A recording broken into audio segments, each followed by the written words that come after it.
I walk into a coffee shop in Prague. People are sitting around old wooden tables dotted with plates of coffee and cake. I find a table, put down my things, order at the counter, and go stand in line for the bathroom.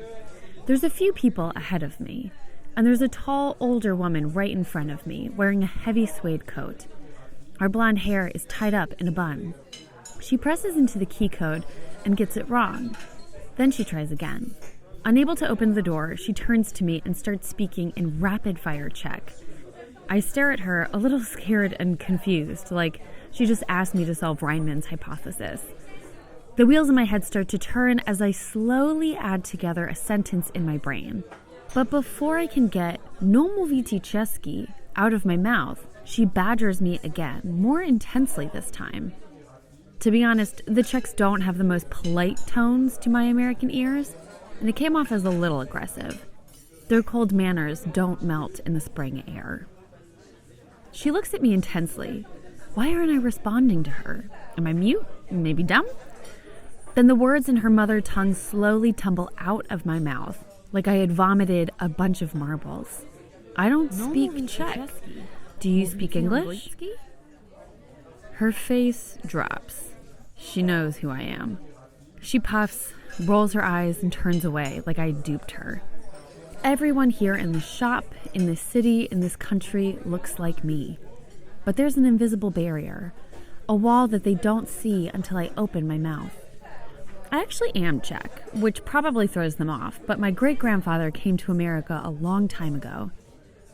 The rest of my family is from every other blonde-haired, blue-eyed nation: England, Ireland, Germany, Scotland, Hungary, and Norway. I'm everything you would expect out of a white woman. I drink almond milk lattes without sugar. I have very active and organized Pinterest boards. And I cry in public. Come at me. And being raised in upstate New York, everyone looked like me. There was very little diversity, and I didn't have any real juxtaposition to pick apart who I was or what I came off as. Until I started traveling. While vagabonding through Europe, many locals believed I was one of them.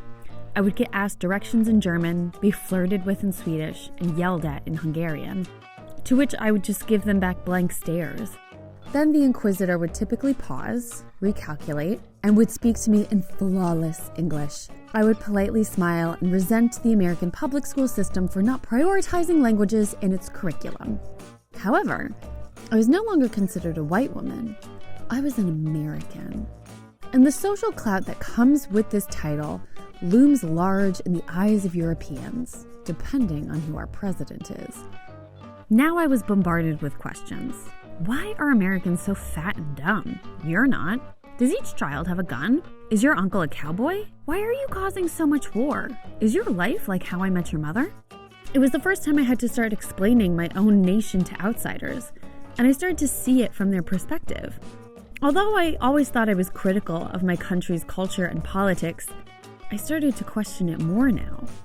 And the more I traveled, the more I saw my identity shift. In Asia, I was invisible. In the Middle East, I was a money bag. And in Latin America, my feminine wiles had me harassed on the streets every day. I felt like a frog trying to cross a 4-lane highway, hopping back and forth between lanes just to try to make it to the other side. I had to start answering a slew of questions about who I was and what my place was in the world. What did it mean to be me? How were other people's assumptions influencing how they treated me or made me think about myself? Parts of me were exposed that were easy to ignore at home. But once I shattered the mirror of my identity, all I could do was pick up the pieces and gingerly analyze each one, trying not to cut myself, but reorganizing who I actually am. Today on the episode, we're having a bit of an identity crisis. We will discuss how locals treat us once we get off the plane, and how do we explain ourselves to new people when we're thousands of miles from home.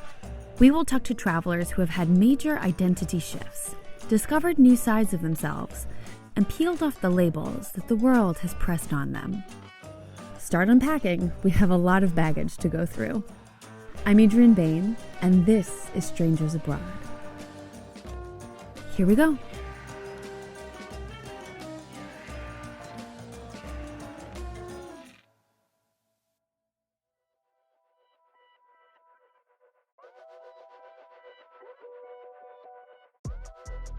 I'm not the only one who's had to deal with the expectations of what I look like. To Michelle Carlo, a New York City storyteller, this identity question wasn't one she dealt with when she was abroad, but was actually one that troubled her whole life. Growing up, her family has always accused her of not being Puerto Rican enough. And it wasn't until she left the country she was able to define herself on her own terms. This is a live story told at a New York City storytelling event with an enthusiastic audience. Here is her story. Is anybody else here besides me a native New Yorker?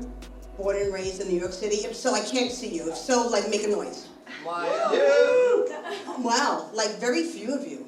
Okay, well, I'm going to tell the story anyway. Okay, if you were born and raised in New York City, like me, and you're a vieja, kind of old, like me, you may remember that when you were young, it was, and it seems so weird now, but it was totally acceptable for people to ask you, what were you? What are you? Which means that, where are you from? Like where your parents or your grandparents and your ancestors are from. And you would hear this all the time, especially at a party when you were in your teens or early 20s. People would say, oh, hi, my name is blah, blah, blah. What's your name? Where are you from? And then the answer would be, well, I'm Italian and Irish. I'm Polish and Greek. I'm Jamaican and Chinese. And then I'd be cringing in the corner because I know my turn would be next. And when I would have to answer truthfully that I was Puerto Rican, the answer would be, no, you're not. Yes, I am. No, you're not. Yes, I am. Well, I don't believe it. Well, that's okay, because most of the time, my family doesn't either. Because, you see, I am the light-skinned, freckle-faced, red-headed, red sheep of my loud and proud Puerto Rican family. I am the one that doesn't speak Spanish very well. I am the one that doesn't dance salsa very well. I'm the one that doesn't do anything Latin very well. Which is fine for me. I mean, I don't, it's their problem, not mine, but then it becomes my problem when I'm criticized and blah, blah, blah. And when I tell my family that I'm going to visit a friend that lives in Paris, the answer is, well, why are you going to France for? They don't like Americans there. To which my answer was, well, if nobody could tell I'm Puerto Rican in New York City, who the hell is going to think I'm American in Paris? And then I got my passport. And when I saw the navy blue cover with the gold embossed eagle that said United States of America, it kind of affected me a bit. I mean, of course, I knew that I was a citizen of the United States of America, but it really didn't hit me on a visceral level that I was not just a red-headed Nuyorican from New York City, but part of something much bigger. So in other words, it didn't dawn on me that I was actually a citizen of the United States of America until I left the damn country.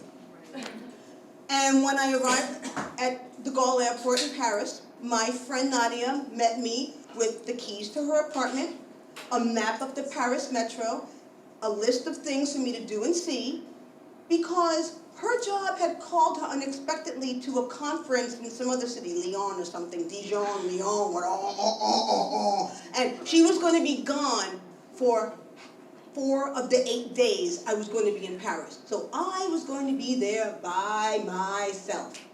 And this is when I realized that the 50 words or so of French that I memorized, because, I wanted to try to speak the language, but these words would mean nothing when spoken with an accent so horrendous. It was like a cross between Carmen Miranda and Chewbacca. A squawk so horrible the words were stripped of all meaning. So after the first few times I tried to speak French and people looked at me as if I was insane, I decided I was going to just speak as little as possible and be silent, which is, for me, as you could probably tell, would be very friggin' hard. So for the next 4 days, I went through Nadia's list. Oh my God, it was so awesome. I went to the catacombs.